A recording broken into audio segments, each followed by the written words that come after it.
What's up, everybody? Um, Not quite sure how to attack this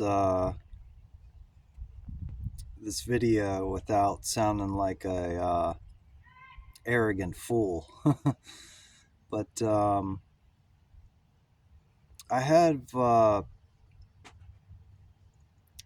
if you're not familiar with my work, I've battled with opiate addiction for 30 years. Um, in and out of recovery for decades, and it's been a hell of a spiritual battle. So, um, I've been living my life on I would say, awakened spiritual plane um, since I was little. We're all spiritual beings, of course, but my energy towards expanding consciousness and living a spiritual life really was catapulted in 2012, when I got into recovery heavily.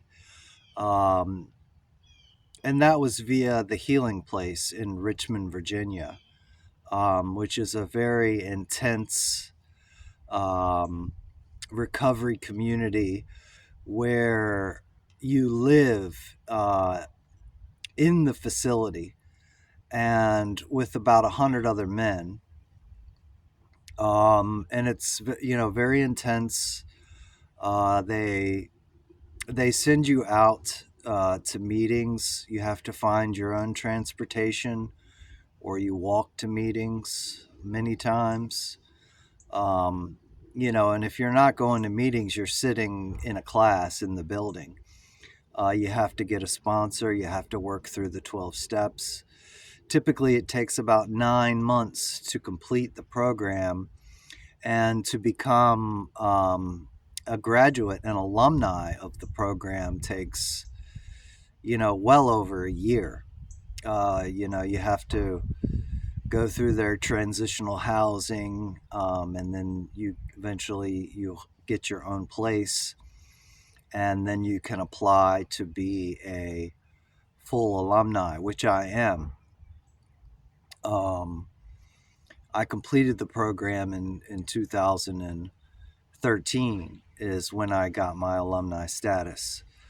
Um, you know, and it was in 2012 when I got my first real sponsor and went through the big book of AA with John Lowndes, who has passed away. Um, but it was in that process that I really began to awaken, and start to focus my energy on some of the great spiritual teachers that the history of this planet has seen. And that includes Buddhism, Buddha, Jesus. Did a little. My sponsor was big on the book that Emmett Fox wrote, the Sermon on the Mount. Um, I also was heavily influenced by Alan Watts. Was one of my favorite teachers to listen to, and Anthony DeMello.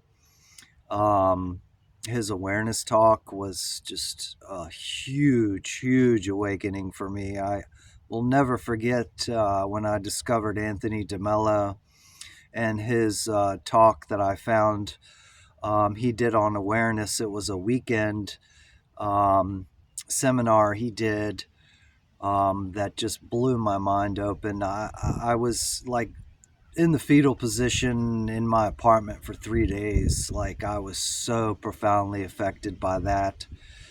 And then I discovered Sufism, and uh, Persia Inayat Khan, the Inayati order, moved to Richmond, I used to go sit in front of Persia, who is Hazrat Inayat Khan's grandson, literally sit in front of this man every Sunday and listen to him give talks. And it was just unbelievable. They're still here, but he travels the world most of the time. It's, hard to catch him live now, but so, The Caravan of Souls, that book he wrote, just was an unbelievably powerful book, and amazing person.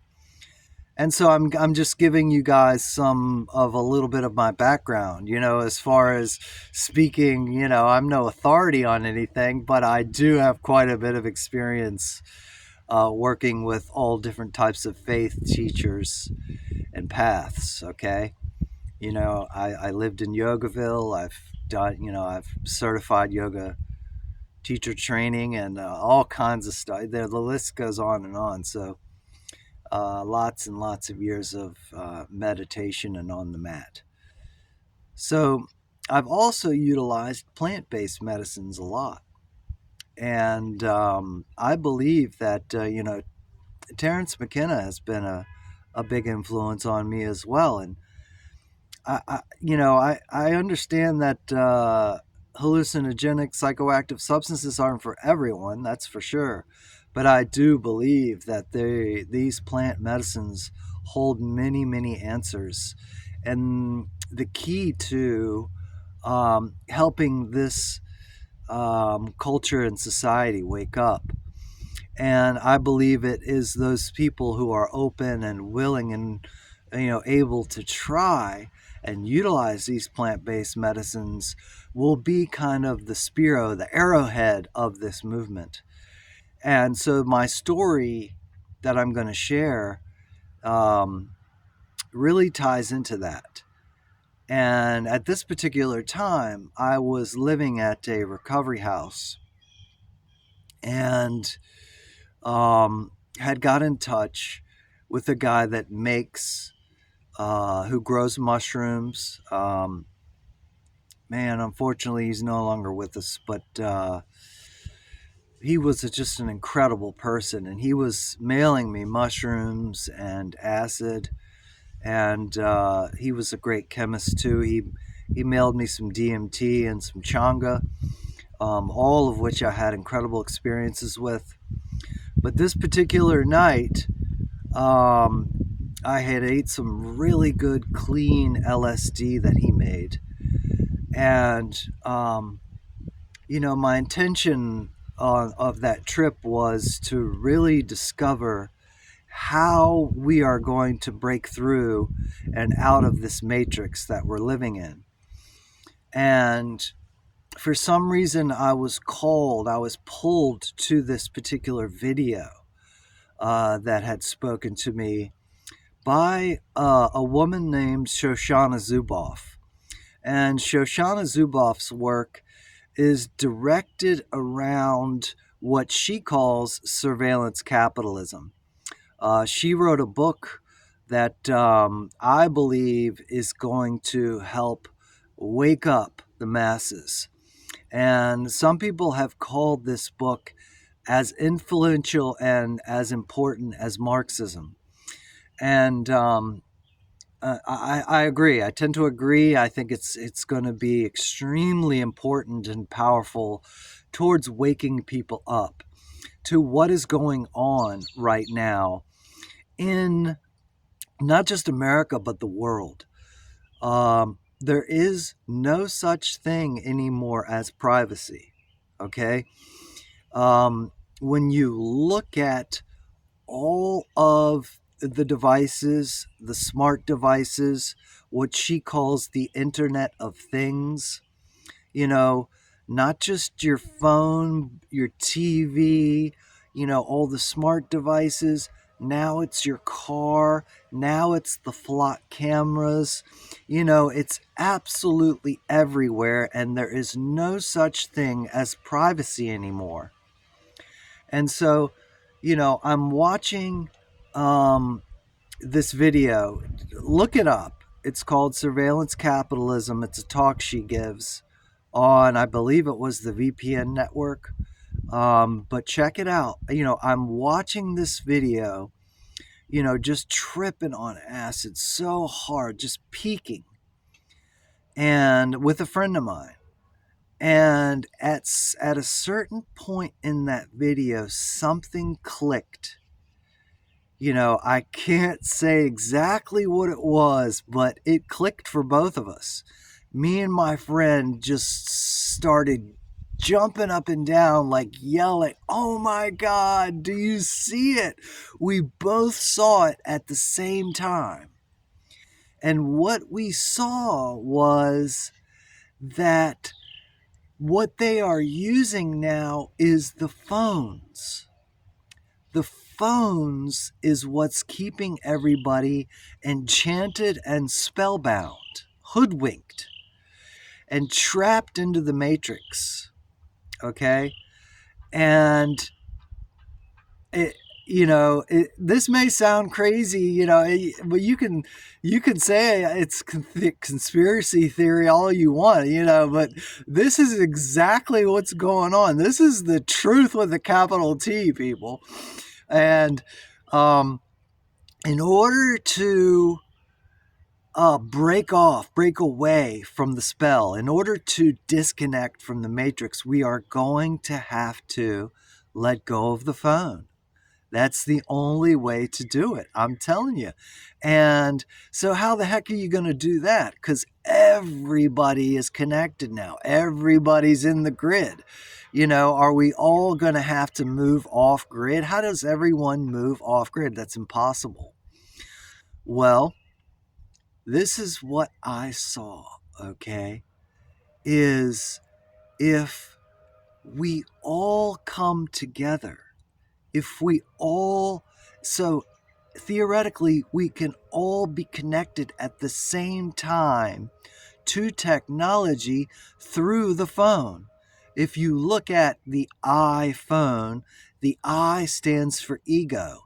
And in order to crack the ego, in order for everyone to awaken, in order for everyone to become enlightened and create heaven on earth, we are going to have to go through the iPhone. That's how you crack the I. That's how you crack the ego. We use technology against them. We use the same technology that they're using to hoodwink everybody and basically reverse engineer these motherfuckers and crack the code through the technology. That's the idea. That's the way it's going to work. How is it exactly going to work? Well, you'll have to stay tuned and prepared for more in order to find that out, because it's going to take some time. It's going to have to be, just like acid or mushrooms is sometimes too quick for people. It can wake a civilization up too quick. We have to take baby steps towards this, because if it hit everybody at once, it would just be like information overload, and we would all, it has to come slowly over a period of time, just like the difference between a spiritual awakening and a spiritual experience. A spiritual experience is something that happens quickly, in the present moment. You're like, Watto, huge coincidence or something. A spiritual awakening happens gradually over a period of time. So that's what we need to do, is slowly awaken the sleeping. And this is how we're going to do it, is through this technology. People are obviously waking up. It's happening. You see it on all these conspiracy theory channels and these reaction videos, and all these people, you're catching it through your feed. People are pointing out all these crazy synchronicities and unbelievable circumstances and coincidences, and it's all over the internet now. So what we're going to do is, the people that are living it, the people that are living the spiritual principles and the path that I'm talking about are already in intentional communities, and they're popping up all over the world. And so these are the people that are going to spearhead this movement and are going to be the spark that ignites the transformation of the awakening. And I'm here to tell you that it's going to be through the thing that you're watching me on right now. The same thing that is keeping people spellbound is going to be the ingredient that bakes the cake of this grand awakening. And I appreciate everybody joining me and for tuning in. Thank you so much. If any of this is resonating with you and you feel like, please check out Shoshana Zuboff, okay, and Surveillance Capitalism. Watch that video. Come back and tell me what you think.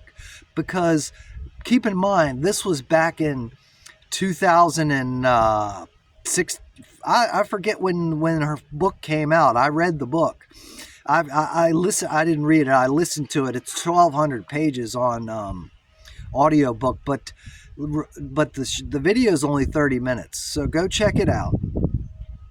Watch it with an open mind, and remember that this was over a decade ago that this came out. So imagine the technology that they have now. Imagine what they can do now. You think that they can tap into all the facial muscles and your pupils and the dilation and know what you're feeling? Know what you're thinking, perhaps? Have you ever thought something and the next thing you know, the thing that you were thinking about is popping up in your feed? Are they reading your mind? What's going on there? How powerful are these tools that Google and Facebook are implementing? Very interesting to think about, isn't it? So I want you to, that's kind of your homework assignment, is check out Shoshana Zuboff, Surveillance Capitalism, watch that video, and tell me what you think. Peace out.